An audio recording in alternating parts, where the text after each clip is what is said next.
والإسلام ديني ومحمدا رسول.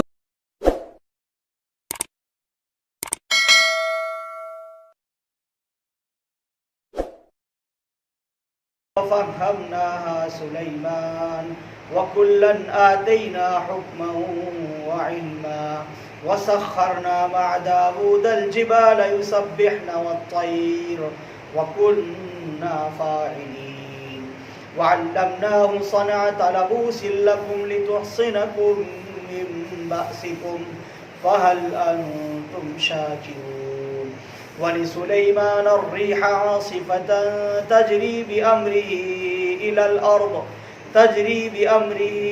إلى الأرض التي باركنا فيها وكنا بكل شيء عالمين ومن الشيطان من يغوصون له ويعملون عملا دون ذلك وكنا لهم حافظين وأيوب إذ نادى ربه أني مسني الضر وأنت أرحم الراحمين. صدق الله مولانا العظيم. وسخرنا مع داود الجبال يسبحن والطير، اور ہم نے داود کے ساتھ پہاڑوں کو تابع بنا دیا تھا، جو ہے وہ پرندوں کو ساتھ لے کر وہ تسبیح کریں. حضرت داؤد علیہ السلام کو اللہ رب العالمین نے خوش الحانی عطا فرمائی تھی، بہت خوبصورت آواز تھی حضرت داؤد علیہ السلام کی. جب وہ تلاوت کیا کرتے تھے جو ہے وہ آسمانی کتاب کی، زبور کی، تو ایسی صورت کے اندر جو ہے وہ پہاڑ اور پرندے حضرت داؤد علیہ السلام کے ساتھ اس کی تلاوت کیا کرتے تھے. یہ خاص معجزہ تھا اللہ رب العالمین کا جو حضرت داؤد علیہ السلام کو حاصل ہوا تھا کہ جب وہ تلاوت کرتے تھے پرندے فضا کے اندر تھم جاتے تھے اور حضرت داؤد علیہ السلام کے ساتھ کتاب کی تلاوت کیا کرتے تھے. پہاڑ اگرچہ وہ جمادات ہیں، اس سے پہلے بھی بات آئی کہ آج بھی سائنس اس بات کو مانتا ہے کہ ان کے اندر بھی حیات ہے، زندگی ہے ان کے اندر، لیکن اگر زندگی نہیں بھی ہے، اس بات کو نہیں مان رہا ہے کوئی، تو اللہ کی طرف سے معجزاتی طور پر ان کو یہ صلاحیت عطا کی گئی کہ خس و خاشاک اور ہر چیز جمادات وہ سب کی سب چیزیں جو اللہ کی حمد و تسبیح کریں اور جو اللہ انہیں حکم دے اس کو بیان کریں. وَكُنَّا فَاعِلِينَ، اور یہ سارے کام کرنے والے ہم تھے. ہمارے حکم سے ایسا ہوتا تھا کہ داؤد علیہ السلام کو بھی یہ صلاحیت ہم نے عطا کی تھی.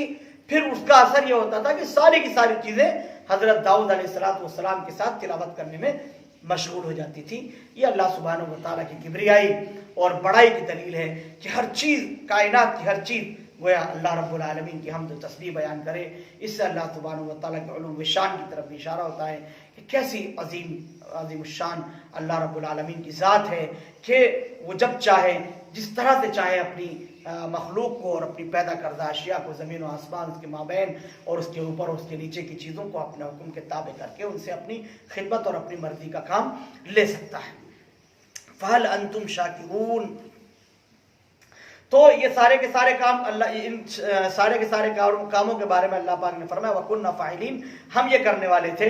وَعَلَّمْنَاهُ صَنْعَةَ لَبُوسٍ لَكُمْ لِتُحْصِنَكُمْ مِنْ بَأْسِكُمْ فَهَلْ أَنْتُمْ شَاكِرُونَ، اور ہم نے انہیں تمہارے فائدے کے لیے جنگی لباس جو زرہ وغیرہ ہوتی ہے، خاص طور سے لوہے کا لباس، لوہے کی جو ہے وہ جیکٹ وغیرہ بنائی جاتی تھی پہلے زمانے کے اندر، تیر سے، تلوار سے اور بھالم سے، ان چیزوں سے بچنے کے لیے.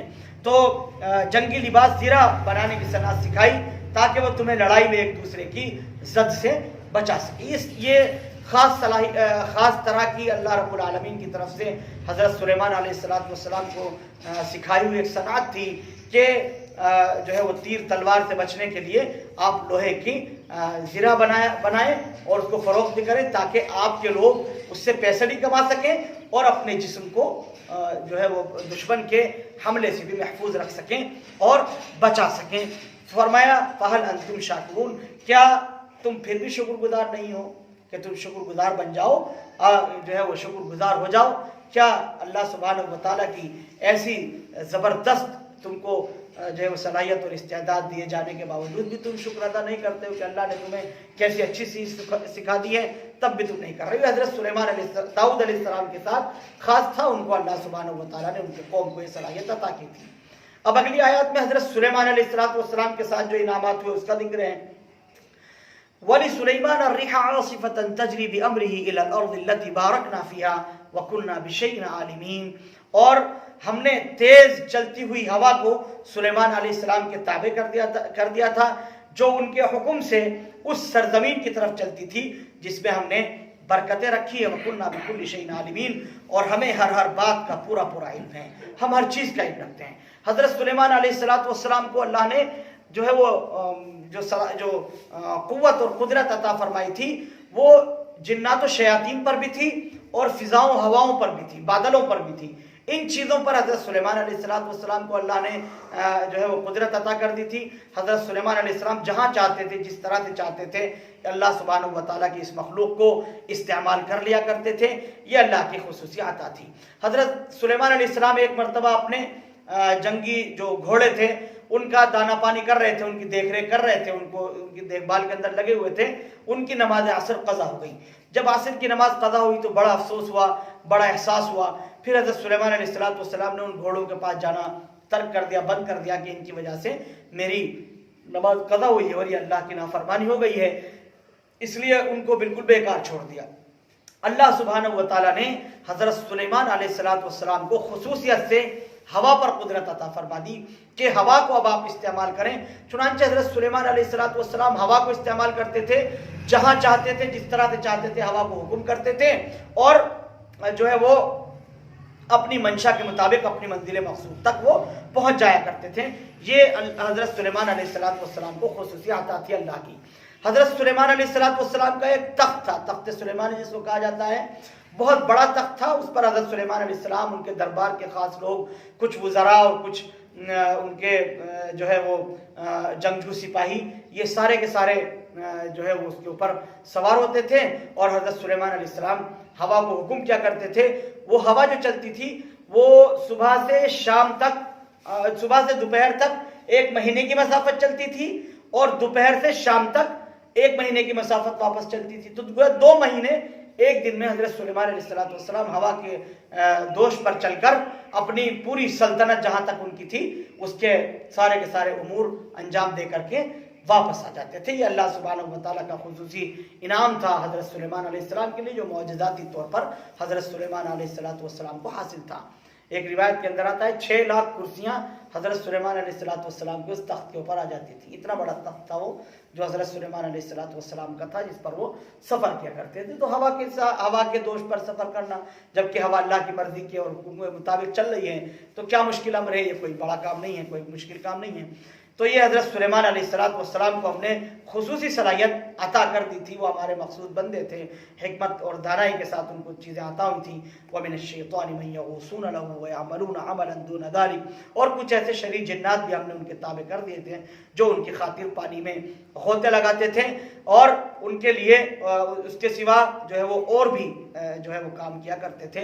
وَكُنَّا لَهُمْ حَافِظِينَ. اور ہم ان سب کی دیکھ بھال کرنے والے تھے, ہماری نگرانی میں یہ کام ہوتا تھا. جو لوگ شیاطین میں سے مسلمان ہو گئے تھے, یعنی حضرت سلیمان, جنات میں سے حضرت سلیمان علیہ السلام پر ایمان لاتے تھے, ان کا حکم ماننا تو بدیہی چیز ہے, یقیناً وہ حضرت سلیمان علیہ السلام کا حکم مانتے ہیں کیونکہ ایمان لے آئے ہیں. لیکن جو شریر قسم کے تھے, جو ایمان نہیں لائے تھے حضرت سلیمان علیہ السلام پر, اللہ کے حکم سے وہ بھی تابع تھے حضرت سلیمان علیہ السلام کے, ان کے حکم کے خلاف نہیں کر سکتے تھے. شریر جو شیاطین تھے, جنات تھے, وہ بھی ان کی خلاف ورزی نہیں کر سکتے تھے. اللہ پاک فرماتے ہیں کہ ہم اس کی نگرانی اور نگہبانی کرنے والے تھے. ہماری نگہداشت کے اندر یہ سارے کے سارے کام انجام پا رہے تھے. ہم نے اپنی قدرت سے, اپنی حکمت سے یہ صلاحیتیں اپنے جلیل القدر پیغمبران کو عطا کی تھیں, جو یقیناً ہماری عطا ہے. اور اس تمام کی تمام چیزیں ہماری قدرت اور ہماری بادشاہت کے اوپر دال ہیں, دلالت کرتی ہیں, جس سے انسان کو یقیناً یہ بات سمجھ میں آ جانی چاہیے کہ اللہ رب العالمین کی کیسی قدرت ہے اور کیسی طاقت ہے. اس کے بعد جو اگلی آیات ہیں اس میں حضرت ایوب علیہ السلام کا واقعہ, حضرت اسماعیل اور حضرت ادریس علیہ السلام اور اس طرح سے دیگر انبیاء علیہ السلام کے واقعات اگلی آیات میں انشاءاللہ آئیں گے. آیت نمبر 82 تک یہاں یہ سبق مکمل ہوا. Thank you for watching Mufti Ashik Phulati.